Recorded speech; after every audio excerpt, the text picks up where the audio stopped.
நம்ம தமிழ்நாட்டில் பஞ்சாயத்து ஆஃபீஸிலேருந்து வந்திருக்கக்கூடிய ஒரு சூப்பரான இன்ஃபர்மேஷனை பற்றி தான் நம்ம இப்போ பார்க்க போகிறோம். இதுக்கு வந்து பார்த்திங்கன்னா உங்களுக்கு எக்ஸாமும் கிடையாது, ஃபீஸும் கிடையாது அப்படின்றது சொல்லியிருக்காங்க.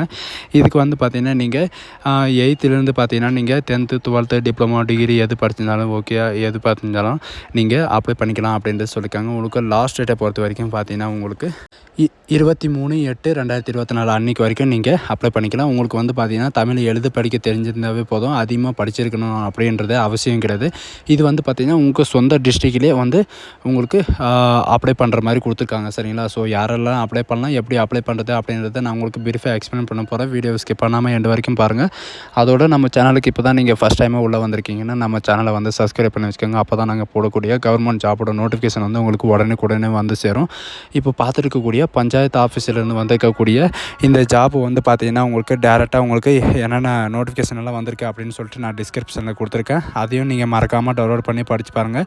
அதுலேருந்து வந்து பார்த்திங்கன்னா உங்களுக்கு அந்த லிங்க் கிளிக் பண்ணவே டேரெக்டாக இந்த பேஜுக்கு வந்திருக்கு. இது டேரெக்டாக எங்கேருந்து வந்திருக்குன்னு பார்த்தீங்கன்னா தஞ்சாவூர் டிஸ்ட்ரிக்ட் பஞ்சாயத்து ஆஃபீஸிலேருந்து தான் இது டேரெக்டாக வந்திருக்கு. இந்த பஞ்சாயத்து ஆஃபீஸிலேருந்து தான் வந்திருக்கு. இந்த நோட்டிஃபிகேஷன் வந்து எப்படி டவுன்லோட் பண்ணணும் அப்படின்னு பார்த்தீங்கன்னா இங்கே சைடில் 3 டாட் இருக்கும். அந்த 3 டாட்டை வந்து நீங்கள் கிளிக் பண்ணிங்கன்னா அந்த மோர்ன்றதை கிளிக் பண்ணிங்கன்னா போதும், உங்களுக்கு வந்து நோட்டீஸ் அப்படின்றது வரும். அந்த நோட்டீஸ்ன்றதை நீங்கள் கிளிக் பண்ணிங்கன்னா போதும், உங்களுக்கு வந்து பார்த்தீங்கன்னா உங்களுக்கு ரெக்யூர்மெண்ட்டு அப்படின்னு கொடுத்துருப்பாங்க. அந்த ரெக்யூர்மெண்ட்டு நீங்கள் கிளிக் பண்ணவே போதும், உங்களுக்கு ஃபுல் டீட்டெயிலாக வந்து இதில் இது பப்ளிஷ் பண்ணிடுவாங்க. சரிங்களா? டிஸ்ட்ரிக்ட் குவாலிட்டி கன்சல்ட் ப்ரோக்ராமுக்காக உங்களுக்கு ரெக்கமெண்ட் பண்ண போகிறாங்க. இது 23/8/2024 அன்றைக்கி வரைக்கும் நீங்கள் அப்ளை பண்ணிக்கலாம். சரிங்களா? இந்த V1 கொடுத்துருக்காங்க. இது மட்டும் இல்லாமல் உங்களுக்கு 2 விதமான ஜாப் கொடுத்துருக்காங்க. சரிங்களா? V1 கொடுத்தீங்கன்னா போதும், உங்களுக்கு இந்த மாதிரி தான் வந்து நோட்டிஃபிகேஷன் வந்து டவுன்லோட் ஆகும். சரிங்களா?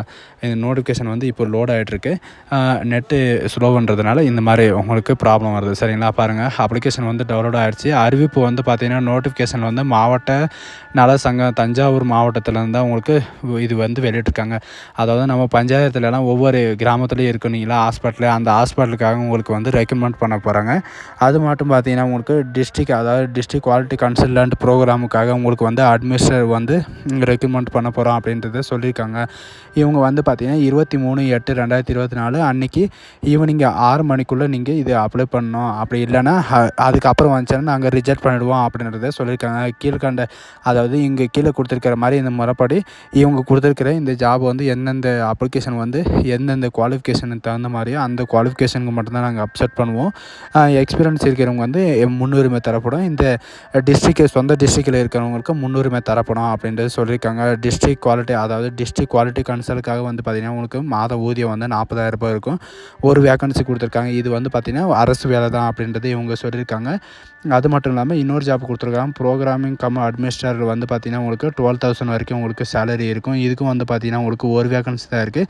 இதுக்கான என்னென்ன குவாலிஃபிகேஷன் அப்படின்னு பார்த்தீங்கன்னா நீங்கள் நர்சிங்கு, அதாவது ஸ்கூல் சயின்ஸு, லைஃப் சயின்ஸு இந்த மாதிரி நீங்கள் முடிச்சிருந்தாலும் போதும், பிஎஸ்சி நர்சிங்னு முடிச்சிருந்தாலும் போதும், இந்த மாதிரி எல்லாமே நீங்கள் அப்ளை பண்ணிக்கலாம் அப்படின்றது சொல்லியிருக்காங்க. கிராஜுவேட் டிகிரி முடிச்சிருந்தாலும் சரி, இவங்களுக்கு வந்து பார்த்திங்கன்னா கம்பல்சரி கம்ப்யூட்டர் நாலேஜ் இருக்கணும். அதாவது கம்ப்யூட்டரில் வந்து பார்த்திங்கன்னா MS Word, MS Excel இந்த மாதிரி எல்லாமே தெரிஞ்சிருக்கணும் அப்படின்றது சொல்லியிருக்காங்க.